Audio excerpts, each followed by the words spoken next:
You're now watching Wayback Wednesday, sponsored by Davenport Auto Park, the ride of your life. And also sponsored by Flores Glass, serving the area since 1977 with residential and commercial work.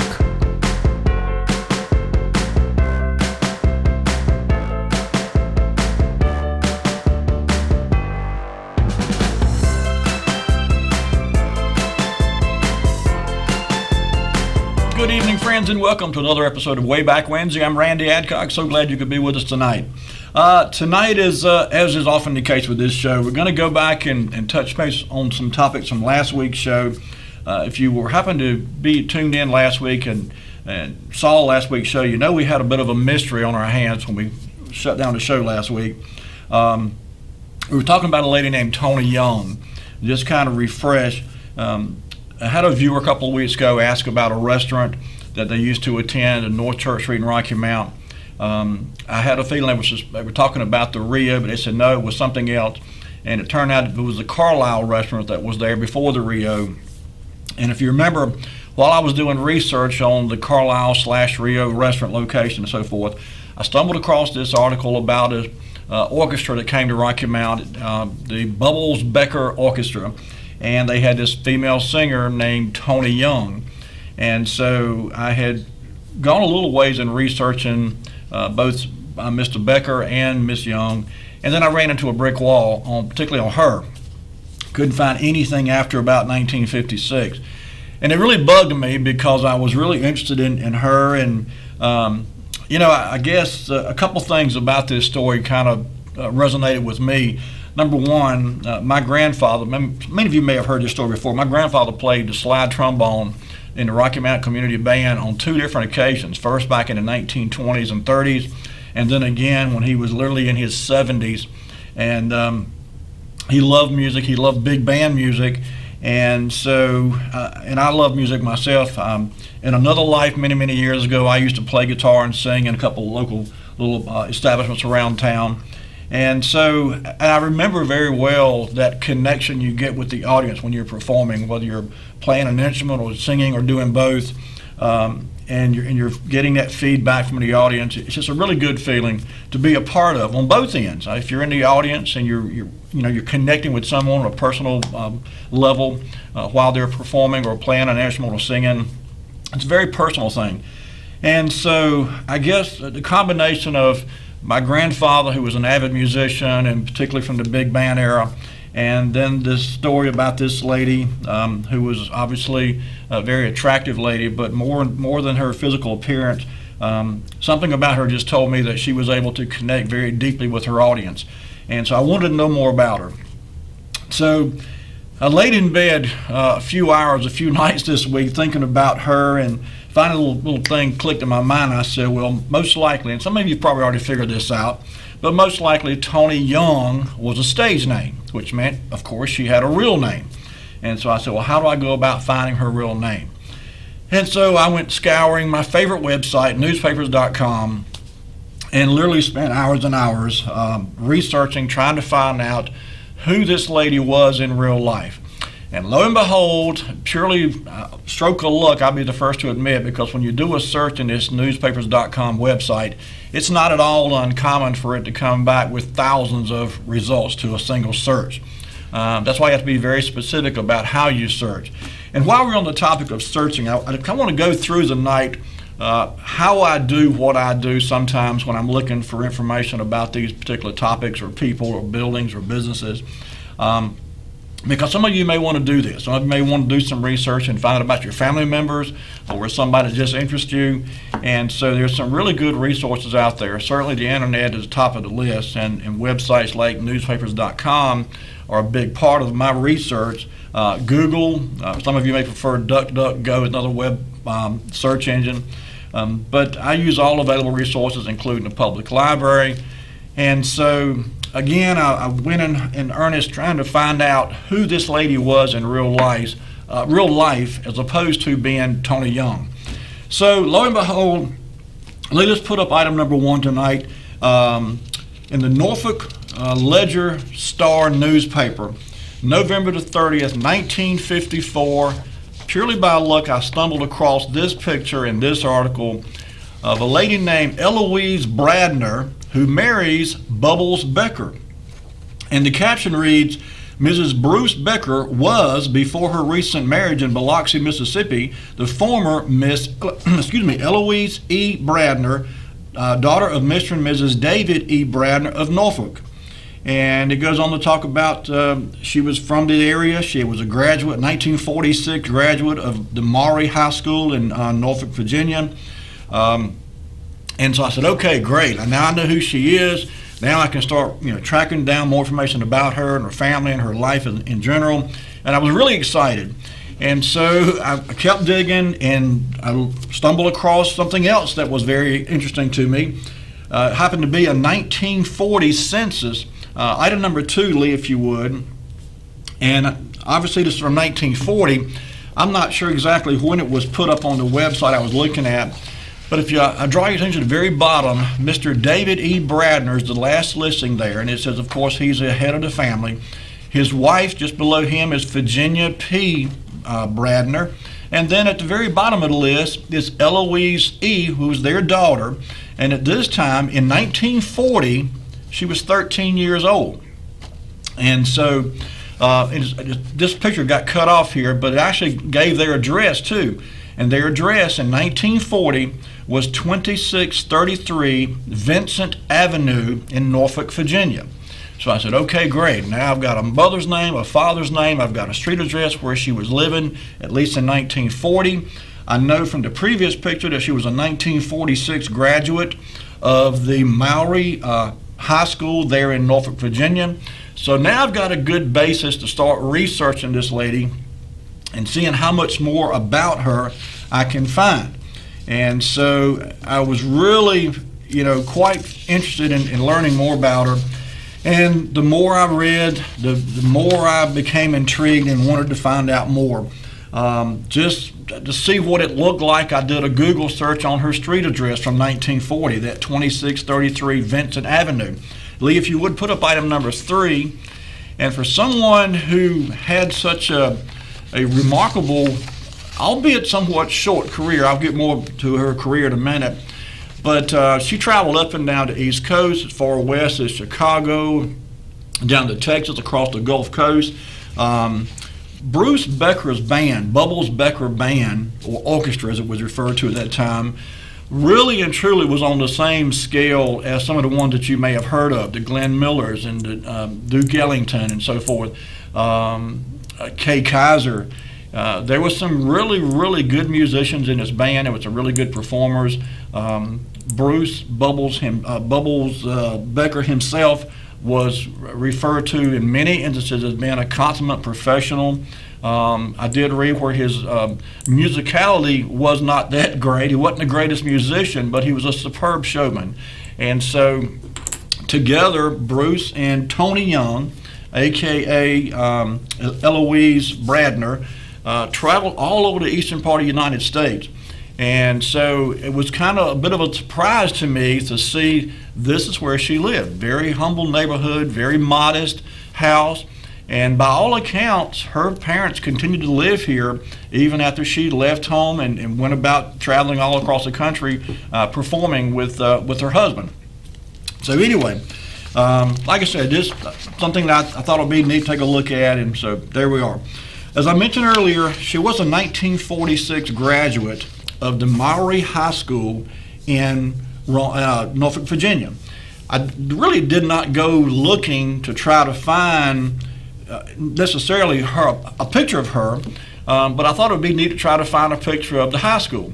Well, not only did I find a picture of the high school, I found the graduating class picture of 1946 of the Maury High School from Norfolk, Virginia. So Lee, if you would, put up item number 4. And this is her class picture from 1946. And there I've circled her on the bottom row there. And she's identified in the picture as being Eloise Elizabeth Bradner. So the middle initial E stood for Elizabeth. She was a very attractive young lady, obviously, at a very young age. I mean, here I'm guessing she was probably 17, 18 years old, somewhere along in there. But this was her graduation picture.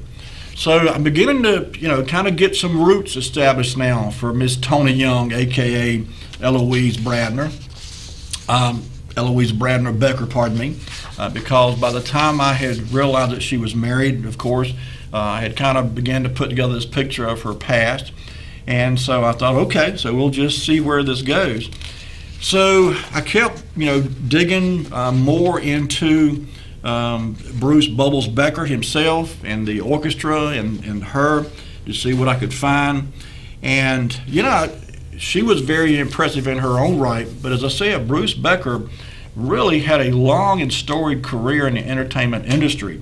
A lot of very prominent musicians who would eventually go on and play with the Kay Kaisers and the Duke Ellingtons and these other big Glenn Miller band and so forth would kind of get their chops, if you will, learn the business in the Bubbles Becker Orchestra.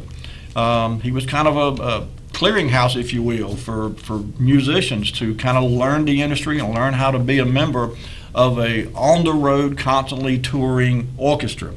And so item number 5, Lee, I ran across this picture. This was from July 23rd, 1948 in the Roanoke Times newspaper. And you see there's a picture of him and her both at the top there.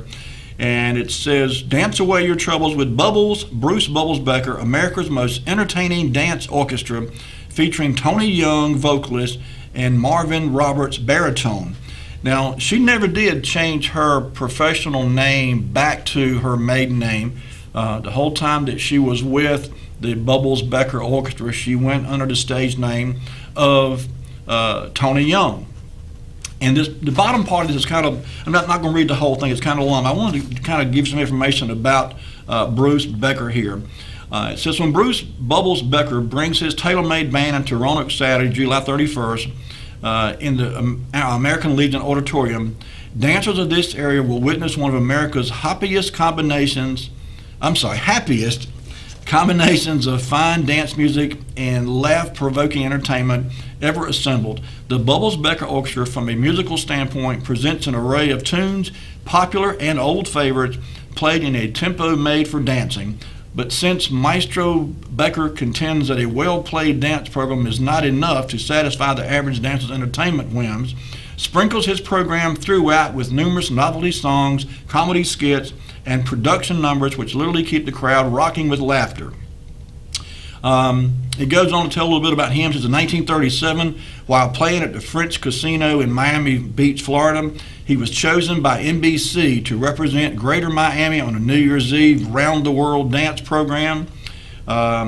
He worked with the Andrews Sisters, Sophia Tucker, Harry Richmond, Milton Berle, George Jessel, Benny Fields. He gained his unusual nickname from his amazing ability to blow smoke-filled bubbles without artificial and anything other than a cigarette. So anyway, as I said, he was a very, very well schooled entertainer in his own right, and actually, went on to have a very long career in the music industry. Okay, so let's move on, Lee. Item number 6. I mentioned in last week's show that there were we found about at least 2 different appearances of the Bubbles Becker Orchestra in Rocky Mount. One at the Rio, and we talked about this last week. And then, if you remember, there was a short little blip at the very bottom of a column. It just made a very simple announcement about the Bubbles Becker Orchestra returning to the Elks Lodge at a future date. And so I came across this article from January 20th, 1954, and it talks about the Elks Club presenting the annual Frolic Saturday night at the new Rick's Hotel. Just when the Elks gather on Saturday night, January 23rd, for their annual Frolic, they will be assured of a gay time, for the committee working to make this event one of the outstanding of the season has spared no trouble in preparations. The affair, which will be held at the Rick's Hotel Ballroom from 7 until 12 o'clock for the Elks, their ladies, and their invited guests, will feature dinner, dancing, and entertainment. Bubbles Becker's orchestra and his Spotlight Review will furnish the music for dancing and also entertainment, and one of the attractions will be Miss Tony Young, the vocalist, who's reportedly a very attractive young lady. And it goes on to talk about some other people who are going to be performing. But by this time, by 1954, this is a well-oiled performing machine, if you will. From 1937, in its earliest iteration, Bruce Becker kind of honed his craft and got this orchestra really performing at peak. And they were always, every show, because I read reviews after several shows all up and down the East Coast, where there were rave reviews after they had come and performed for an audience. Item number 7, if you would, Lee.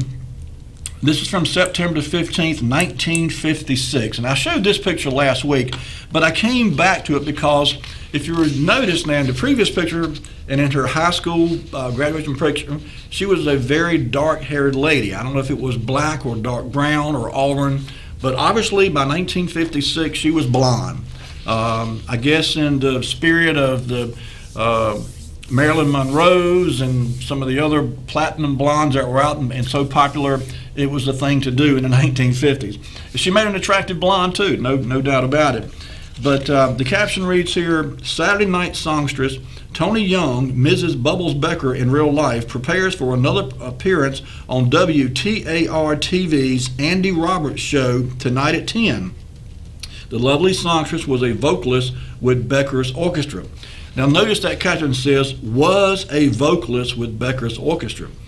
So as it turns out, for whatever reason, in September of 1956, she decided to part ways with the band, with the orchestra. Apparently she also parted ways with Mr. Becker too, her husband. But item number 8, Lee, if you would, this column appeared in the Norfolk Ledger-Star newspaper, September 22nd, 1956. You see Art Linkletter there at the very top of the page. This was the TV listings for this night, September 22nd, 1956. And at the very bottom of this list, it reads, Andy Roberts, by the way, passed away a few years ago, but he had a very long career in television in the Tidewater region of Virginia. I could almost do a whole show on him too. But he had a show just simply named Andy Roberts. And the caption here reads, Music and Variety with singing host and Tony Young in farewell show. So again, apparently at this time, she had made a decision to exit the Bubbles Becker Orchestra. And my understanding when I first read this was that, oh, she must be going out on her own, being a solo career.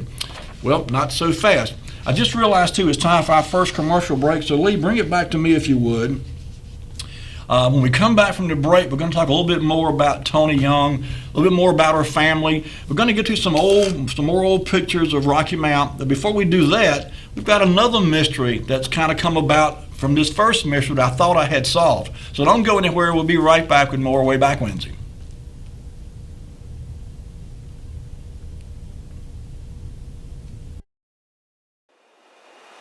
Today, having the right healthcare plan tailored to your specific needs is vital to your peace of mind. The question is not if you will need the coverage, but when. And when that time comes, you want to be prepared. With the rising cost of medication, medical procedures, and doctor visits, you should know which is the right insurance plan for you. From life insurance, affordable health care, to Medicare, there are a lot of insurance options available, and choosing a plan can be overwhelming.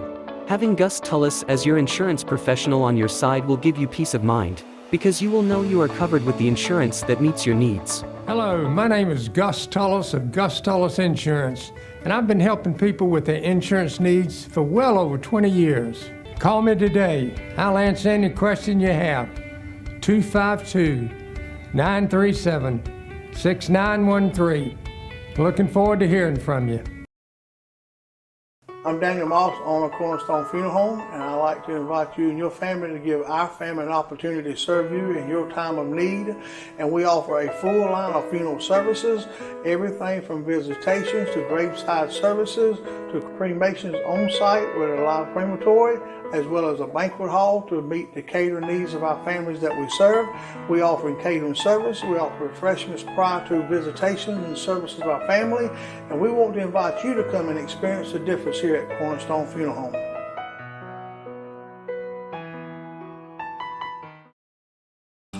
There's a main nerve that leaves your back that goes into your hip and goes down your leg. It's called the sciatic nerve. A back injury can put pressure on that nerve, causing pain, numbness, tingling.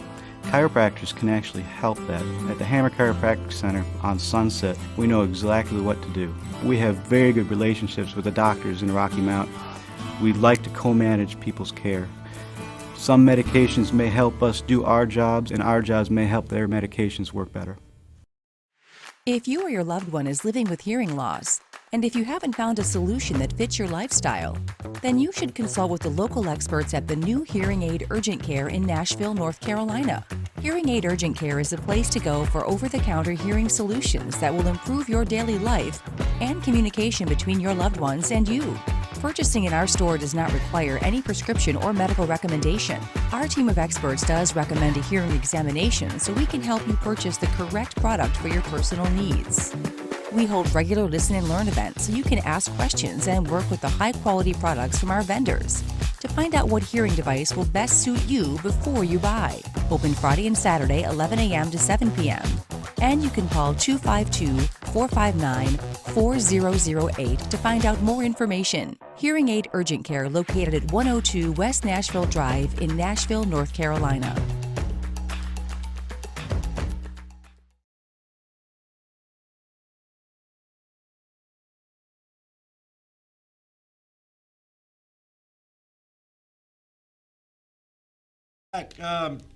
If you're just tuning in, by the way, we're talking some more tonight about Miss Tony Young and the Bubbles Becker Orchestra from the 1930s, 40s, and 50s.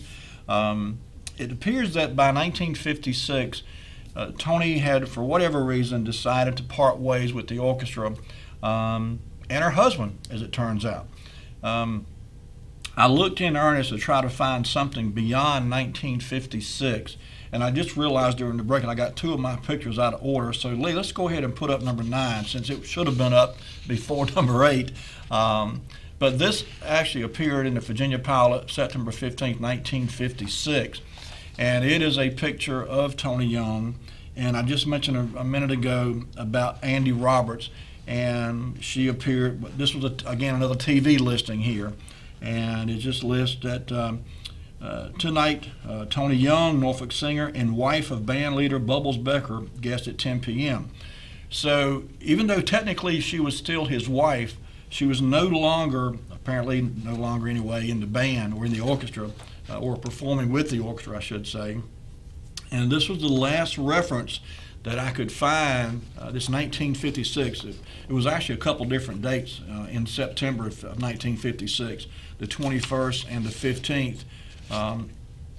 Whereby she kind of went on this farewell tour, if you will, and I did not find any reference to her doing any kind of solo singing or entertaining on her own.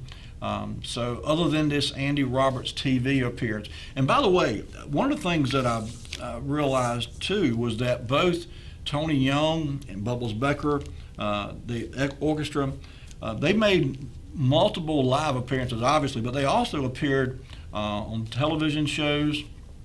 There was radio broadcast that would guess probably recorded music, but I saw several references to the Bubbles Becker band being played on the radio stations all over the country during the 1930s, 40s, and the 50s. And so, like I said, this was no small-time operation here. These were all very professional people, and they had a broad-reaching audience. So I was curious. I said, okay, so if Tony is no longer a member of the Bubbles Becker Orchestra, does he go on? Well, indeed he did. Item number 10, if you would, Lee. And I also showed this picture last week, too, not realizing at the time when I showed this picture last week. And I brought it back this week just to kind of go over this again, because this Tantilla Garden, the South's most beautiful ballroom, I saw several references to this place when I was doing my research for tonight's show. And apparently it was a top draw, a main spot, if you will, for all kind of orchestras and bands and entertainment acts.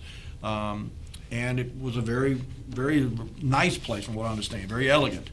And so anyway, you see there it says the South's Most Beautiful Ballroom tonight, Bubbles, Becker, and Orchestra plus floor show.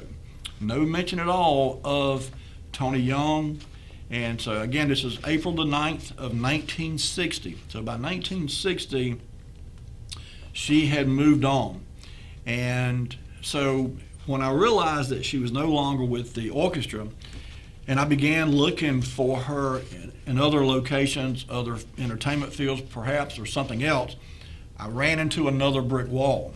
And I said, uh-oh, what's happened to her? Had she passed away? Had she moved out of the country? Because one of the neat things about this newspapers.com website is that you can literally search newspapers from all over the country, and indeed all over the world. You can actually choose a world search and search for newspaper articles from all over the world. So anyway, I searched and searched and searched, could not find anything on her by either Tony Young or by Tony Becker or by Eloise Bradner or by Eloise Becker. And so I was pretty well stumped there for a while.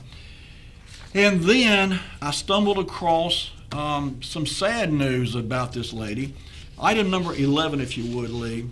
In September the 19th, 1961, just a year after she had parted ways with the Bubbles Becker Orchestra, and indeed Bubbles Becker himself, it appears, her mother passes away. Mrs. Virginia Richardson Bradner, 61, wife of David E. Bradner and daughter of Edward and Fanny Boyd Richardson, died in her home, 2633. Remember that address. They were there from 1940 census. So in 1961, 21 years later, they're still living in the same location. She says, besides her widower, she is survived by a daughter, Mrs. Eloise B. Becker. So at this point, Tony Young is going by her married name, at least in public, of Eloise Becker. I also found out something else interesting that I'll show you some pictures to back this up in a little bit. But somehow or another, she picked up the nickname of Tony, apparently even before she got involved with the Bruce Bubbles Becker Orchestra.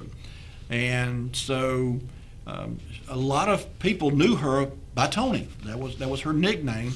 I thought perhaps her name might have been Antonio or something like that, but no, her name was Eloise Elizabeth Bradner before she got married. But apparently even in her younger years, her nickname was Tony. So like I say, this was her mother's death notice, September 19th, 1961. And again, her parents were still living at the home on 2633 Vincent Avenue.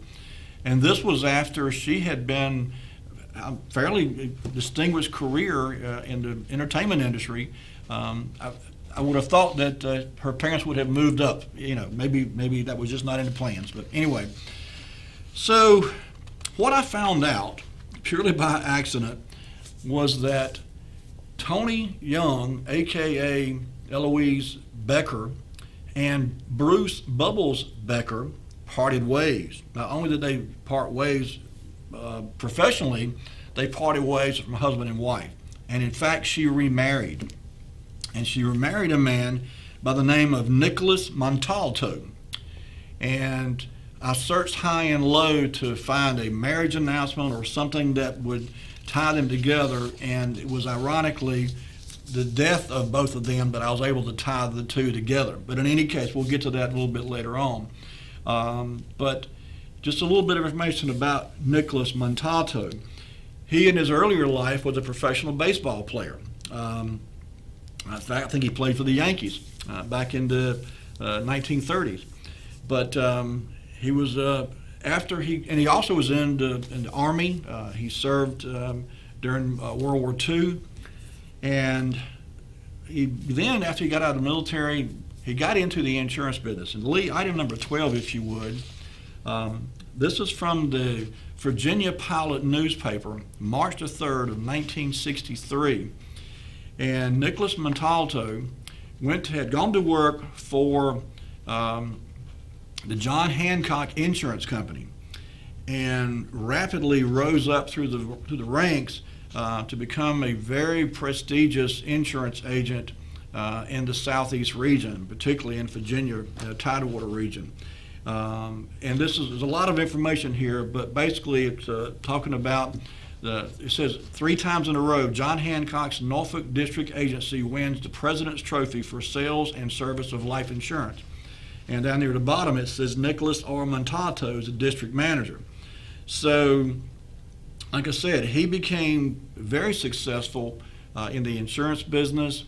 And as it turns out, I saw a reference that Tony, his wife, actually for a spell was an insurance agent. Got a real estate license, not insurance agent, excuse me, a real estate agent. She went and got a real estate license and was a real estate agent for a while. So anyway, as I said, they had both Tony and her new husband, Nicholas Montalto, were enjoying some degree of professional climbing the ladder, if you will. Apparently, she was, of course, also a mom. They had a couple of daughters by now.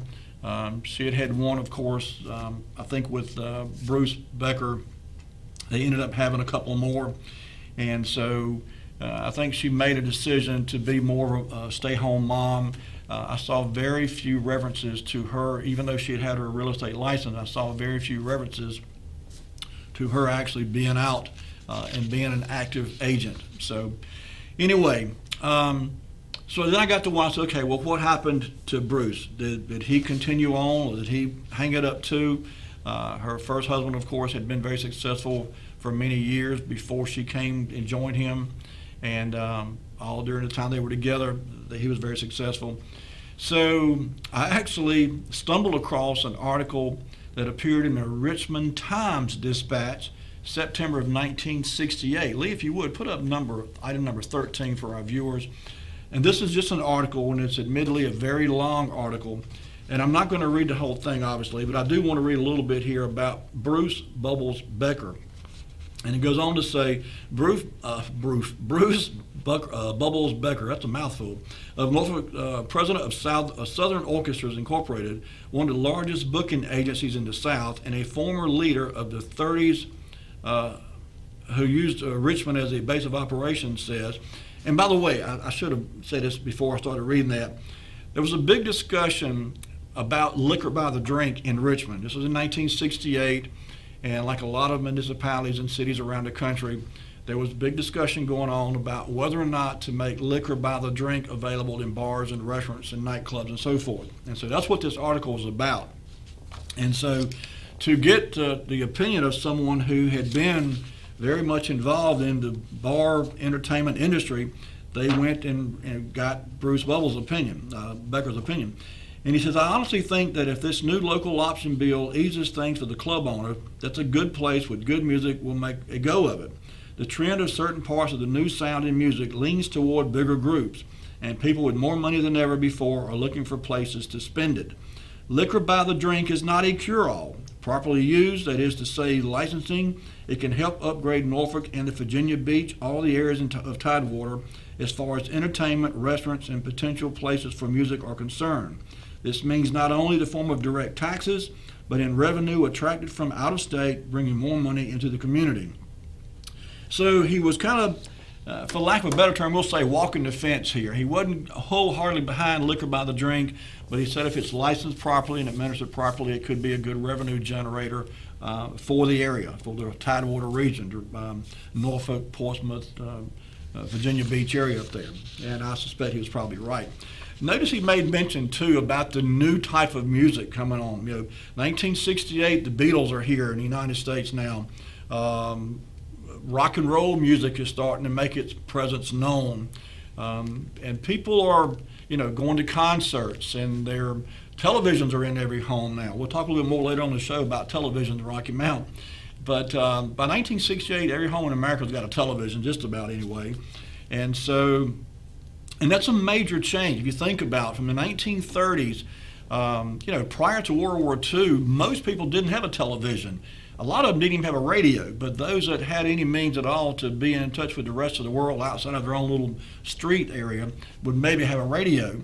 And so it was very popular to listen to these big bands over the radio. Few folks had the opportunity to travel and go see them unless they happened to come close enough to them that they could, walk there or catch a bus there or whatever. But by the 1960s, this had changed dramatically. As I said, there were TVs in every home. People were going to concerts by the tens of thousands to see all kinds of entertainers of multiple different genres. I mean, there was rock artists that were, playing rock and roll music. There was country artists that were, filling stadiums and auditoriums with thousands of people to listen to country music. There were jazz venues. And so there was a much wider variety of music, and I think the music industry was certainly changing. And sadly, the big band era seemed to be getting lost in the hustle, if you will. And so anyway, Bruce Bubbles Becker actually made a fairly significant transition into the business end of the music industry as a booking agent, as someone who was very knowledgeable about entertainment venues and so forth, and how you'd get bands booked in different places. So he kind of made a transition over into that realm. But suffice it to say, by 1968, the big band era was indeed coming to a close, and the bands like Kay Kyser's and Glenn Miller and Bubbles Becker all were kind of being supplanted by other types of music and other types of entertainment. Okay, Lee, I tell you what, bring it back to me. I just realized it's time for our next commercial break. When we come back from the break, we're going to spend a few more minutes talking a little bit more about Miss Toni Young and her new husband, and we'll answer, hopefully a couple more questions that we had. We'll take your phone calls if you've got any. So don't go anywhere. We'll be right back with more Wayback Wednesday.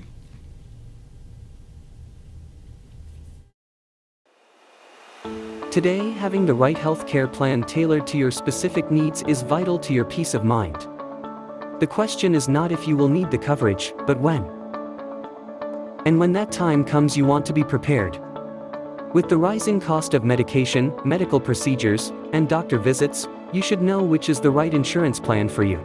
From life insurance, affordable health care, to Medicare, there are a lot of insurance options available, and choosing a plan can be overwhelming.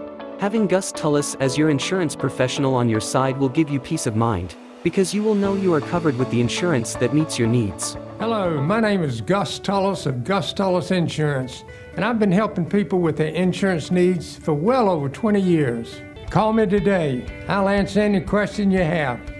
252-937-6913. Looking forward to hearing from you. I'm Daniel Moss, owner of Cornerstone Funeral Home, and I'd like to invite you and your family to give our family an opportunity to serve you in your time of need. And we offer a full line of funeral services, everything from visitations to graveside services to cremations on site with a live crematory, as well as a banquet hall to meet the catering needs of our families that we serve. We offer catering service. We offer refreshments prior to visitations and services of our family. And we want to invite you to come and experience the difference here at Cornerstone Funeral Home.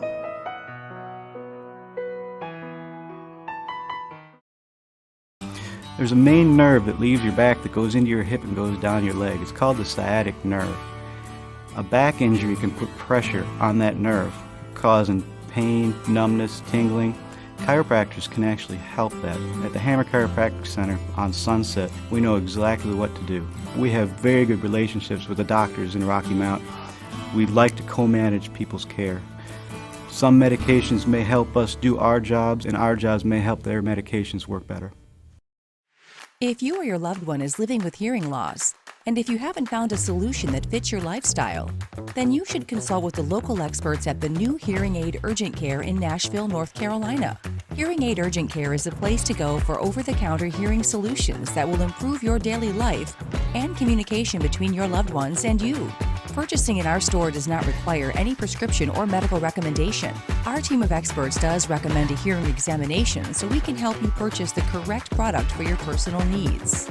We hold regular listen and learn events so you can ask questions and work with the high-quality products from our vendors to find out what hearing device will best suit you before you buy. Open Friday and Saturday, 11 a.m. to 7 p.m. And you can call 252-459-4008 to find out more information. Hearing Aid Urgent Care located at 102 West Nashville Drive in Nashville, North Carolina.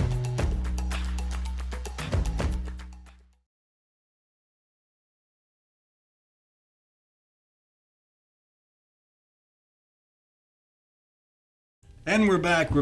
As I said at the top of the show, I really became somewhat enthralled, if you will, with Tony Young, Mrs. Tony Montalto in later years. Something about her, like I say, she was obviously a very attractive lady. But as I said, I can just envision her and picture her, almost hear her in my mind singing to a room full of people. And I understand that connection with an audience. And, I actually tried in earnest. I dug and I'm going to keep digging because I'm really curious. I know that the orchestra that she sang with, the Becker Orchestra, was on TV. I know they were on the radio. And I even called the TV station in Virginia where she was there in 1956 on the Andy Roberts show. And, of course, I already knew by then Andy Roberts himself had passed away.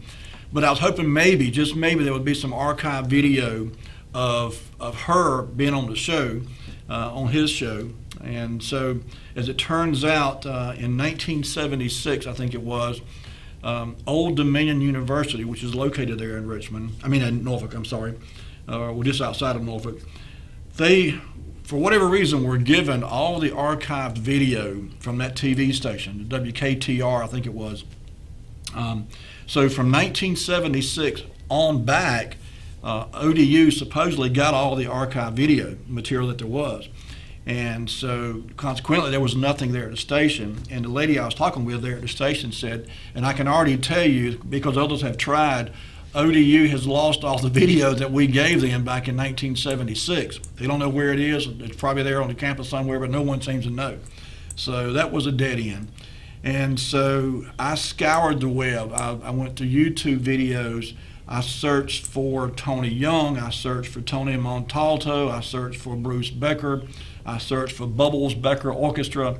I spent a few hours, in fact, trying to find either a video clip that would hopefully show her singing and we could hear it, or an audio clip so we could hear it. Either way, I would have been satisfied with, and came up with a big goose egg. Couldn't find anything. So as I said, I'll keep looking, but it's just like I said earlier, there was just something about her just made me really want to see her and hear her voice. Maybe that'll happen. Who knows? Let's move on, Lee. Item number 14. Sadly, in July of 1976, Tony's father passed away. His name was David Bradner, of course, and he's buried at the Forest Lawn Cemetery in Norfolk, Virginia. Oh, we got a call. Let's get this call. Hello, caller. Hello, caller. You on the air? Yes, this is on Wayback Wednesday. Yes, sir. Is you Mr. Randy? Yes, sir, I am. This is old man Billy Bridges in Thomas, North Carolina. Yes, sir. How are you? You probably don't remember me, but I've been here about 90 years, baby. And I'm in a rest home, and I just was called after. You remember Todd Guff and Wooten's essay? Gee, that's going back. The name rings a bell. I can't say I remember it, though, honestly. Well, I worked at Todd Guff station way, it's been 70 years ago, and I worked for Mr. Wooten after that, Okay. It was answered before Exxon was ever invented. Right. And where was it located? It was right close to the food lines. Which one? I can't remember which street it's on. Right? That's okay. That's okay. Well, young man, y'all have a blessed night. All right, buddy. Thank you. Thanks for calling in. Please don't quit praying for us. We'll remember you teenagers. All right, buddy. Thank you here. Have a good evening. Bye-bye. All right. Bye-bye. Okay. But yeah, as I said, sadly, 1976, Tony's father passed away, David Bradner. He's buried at the Forest Lawn Cemetery. And I was really surprised that there was not anything at all, no mention of his wife, of his children, nothing mentioned about anything other than him. And so I was able to find a phone number for the cemetery, and I called the cemetery today, actually. And I said, I told him what I was doing, researching his daughter, Tony Young, a.k.a. Tony Montalto. And so the lady said, well, let me do some checking. Hold on a minute. So she put me on hold. She came out. She said, yep, they're both buried here side by side. And I said, well, look, I said, this is a strange request, I know. I said, but I would really like to have a picture of her tombstone. You know, I've got his is online, but hers is not. That's kind of odd. I don't know who was responsible for putting the images and the information up about the people who were interred in that cemetery. But lady said, well, I've got to check with my boss man because I'm going to have to go out there myself and take a picture of my phone. He may not let me do that. And so I said, okay, don't put yourself in any trouble. I said, if you can't do it, it's no problem. And so I never heard back from her. So I don't know if she just got busy and didn't get a chance to do it. But in any case, I was able to confirm that Tony is buried there in the cemetery. And I misspoke. I got two things going at once here. I'm looking at a picture and talking about something else. David's wife is buried there. In fact, the bottom left-hand picture there is the tombstone for David and his wife. But there was nothing there about Tony, their daughter. That's what I meant to say. And so, in any case, and actually, this same cemetery, I believe, is the same one where Tony Montalto and her husband are buried. And that's why I was calling to get a picture of, not David and his wife, but Tony and her husband. So, excuse me there, I got a little off track there. I had a picture in my hand I was holding and reading and looking at something else. So, okay, the reason I was sidetracked is because this very next image here, item number 15, if you would, Lee.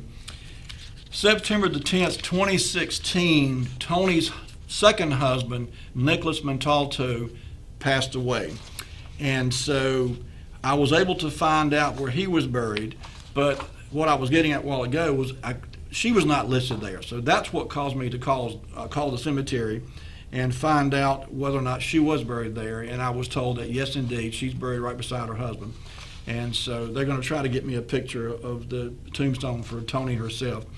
But this was the article write-up that appeared, obituary, if you would, for her husband, Nicholas. And by the way, a little tidbit of information here. The word Montalto is a Spanish phrase, and it means tall mountain. M-O-T is Spanish for a mountain. Alto is Spanish for tall. So it literally means tall mountain. I don't know how that came to be, but in any case, I was thinking he may be of Italian descent, maybe, and I'm not sure that he's not. There are a lot of similarities between Italian names and Spanish names sometimes, and so it could be either one, actually. But anyway, there's a nice little write-up here about him. I won't read it, that's kind of long. But in any case, he passed away September 10th, 2016, and he was 83 years old, I think it was, when he passed away. In any case, she was still living then. Sadly, July the 17th, 2019, Tony herself passed away. And Lee, if you would, put up item number 16. This was not the last picture made of her, I'm certain, because in this picture she appears to be maybe in her 60s, still a very attractive lady. But as I said, she died in 2019 at 92 years old. I wish so badly that I had had a chance to make contact with her before she passed away 3 years ago, but of course I didn't. But this was the picture that appeared with her obituary. And her daughter actually wrote the obituary, and this is a kind of a touching tribute to her mother. It starts off with a quote by Mahatma Gandhi, and the quote says, "There are no goodbyes for us. Wherever you are, you will always be in my heart." And that's a tribute, of course, to Mahatma Gandhi.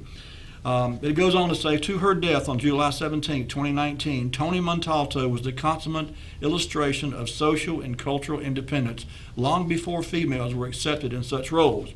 Tony had a full and vibrant life of 92 years, constantly going somewhere to experience the newest thing. She never left home without her hair and makeup perfectly presented, her stylish attire never less than impeccable. She loved visiting museums, art galleries, garden centers, and dining out at some of the finest restaurants, always in the presence of her family. In her youth, Tony was a nightclub singer for a large chain of upscale hotels along the eastern seaboard.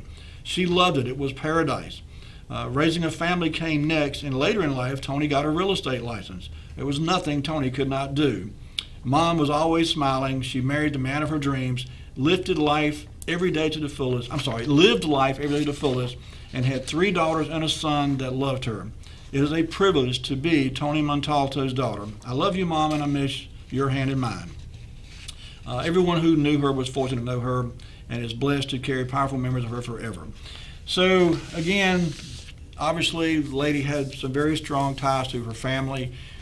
She lived to be a ripe old age, 92 years old.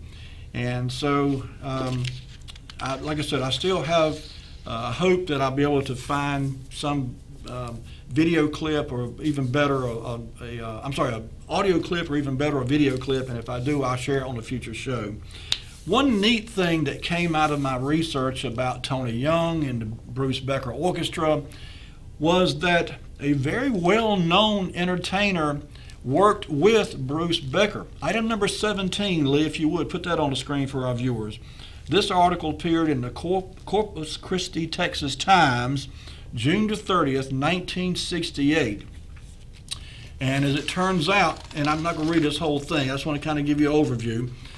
Don Rickles, an only child, was born in Manhattan 42 years ago. And again, this was in 1968 that this article appeared, of Jewish parents. He was a big man in high school, active in dramatic society and school politics. After graduation, he spent 3 years in the Navy.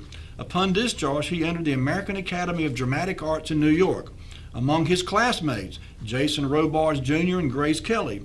After graduation, his diploma and did some fast talking got him a job as an usher at the Lowe's State Theater. Next, he went on a 13-week tour of the southeastern United States with Bubbles Becker and his band, telling jokes and doing impersonations of Gable, Cagney, Edward G. Robinson, and etc. It says one night while appearing at the Wayne Room in Washington, D.C., Don was continually badgered by a group of Marines impatiently waiting for the strippers to come on so she could take it off. They were yelling, "Get funny." Rickles fondly remembers, "So then I threw an insult or two. Instead of staging a bonsai attack, they laughed, and I developed a whole new style. That was more than 18 years ago, and the impersonations are still in mothballs." And if you know anything about Don Rickles, you know his shtick, if you will, is insulting the members of the audience. But he got his start working with the Bubbles Becker Orchestra in the 1940s, it appears. So how about that? Okay, not everybody has the internet, not everybody has access to Facebook, and so from time to time I like to go on Facebook and just find out what's being talked about as a section in Facebook called Rocky Mount Way Back When. And so I did that this week, and I found a handful of pictures that I wanted to share with you. Some of you who have internet access and are on the Rocky Mount Way Back When Facebook page have probably seen these, but as I said, not everybody has that, so I wanted to share these pictures with those who may not have access to them otherwise. So Lee, if you would, item number 18. In the 1950s, at 201 Marigold Street, there was a gas station, and it was called the Marigold Service Station. And this is a picture of that service station. It's located on the corner of South Washington Street and Marigold Street. And as I said, it was there in the 1950s. It was actually run by a couple different people. Item number 20, if you would, Lee. This is just an ad that appeared in the Rocky Mount Telegram in the 1950s, and it just says Marigold Service Station, lubrication, washing, tires, batteries, road service, 201 Marigold, corner of Washington Street. And I thought I had written down the man's name, and I apologize. I guess I forgot to do that. But there was a couple different owners of that service station. And again, it was down on the corner of Washington Street and Marigold Street. Okay, Lee, item number 20, if you would.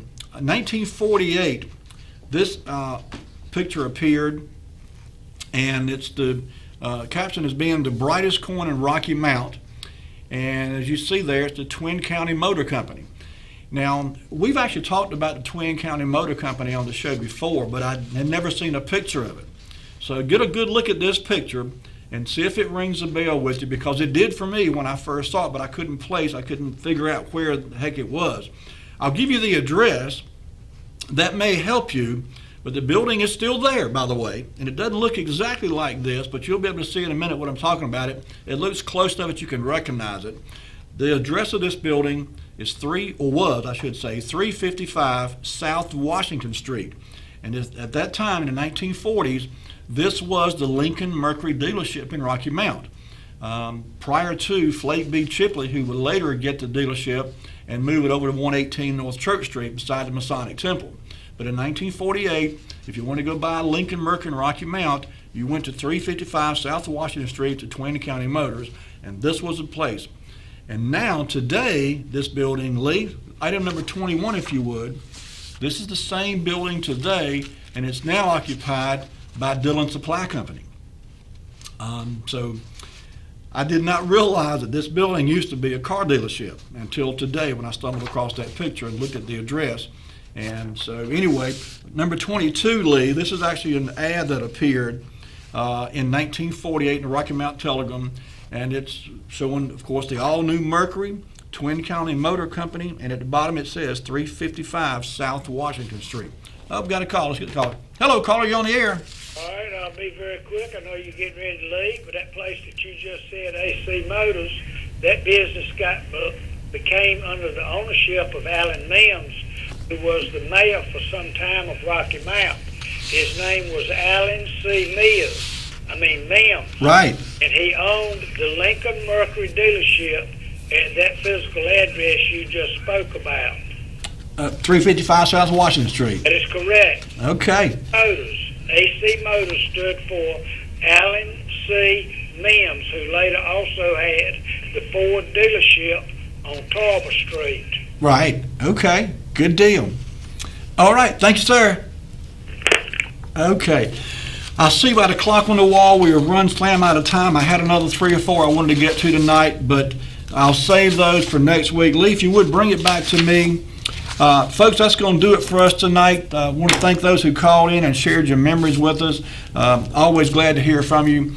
That's all I've got time for tonight. So thanks for watching. Thanks for tuning in. Have a great week. Take care of yourselves and be kind to one another. We'll see you next week with more Wayback Wednesday. Good night.